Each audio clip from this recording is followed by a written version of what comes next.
Behind what you saw on TV during severe weather coverage back in 2011 was another group of meteorologists, many of whom worked for several days to keep you safe. I sat down with one of them. Her name is Jessica CHACE, and she was in Birmingham working at the National Weather Service. We discussed the event itself and what we as meteorologists learned from this outbreak.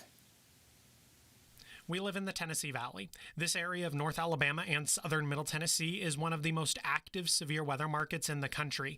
This market is so active, we actually have two distinct severe weather seasons. Our primary severe weather season occurs every year between March and the middle of May. April is traditionally the most active month for severe weather in the Tennessee Valley. Between the years 1950 and 2019, there were 166 tornadoes in the Huntsville forecast area. But there's one event that sticks out more than others. At its most basic, April 27, 2011 was a significant event. You had three separate, distinct waves that each of them separate in their own day would have been a significant event for us.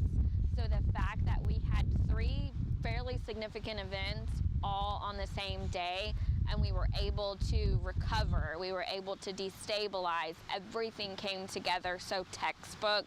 That day had an environment that was so conducive for the development of severe weather, it was almost a guarantee that tornadoes would in fact develop. That day, because of how the atmosphere, how volatile it was, we knew that if a storm developed, it was going to become tornadic. But this event didn't impact everyone. Those that were impacted differently. Some lost everything, and some were far luckier. It is important to remember that we must take every severe weather event seriously, no matter the risk level or threat. The outbreak 10 years ago today taught us a lot, but if there's one thing residents need to know, it's that we can't look at past events to gauge the severity of future events.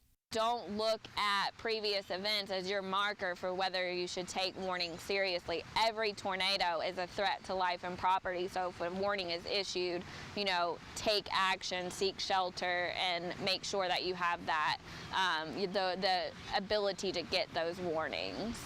As meteorologists, we also learned a lot from this event. What we learned will help us to not only be better meteorologists, but almost more importantly, better communicators. Making sure that the way that our information is delivered is being received the way that we intend to. So I think as a weather enterprise, we're taking a deeper look at how our messaging is being perceived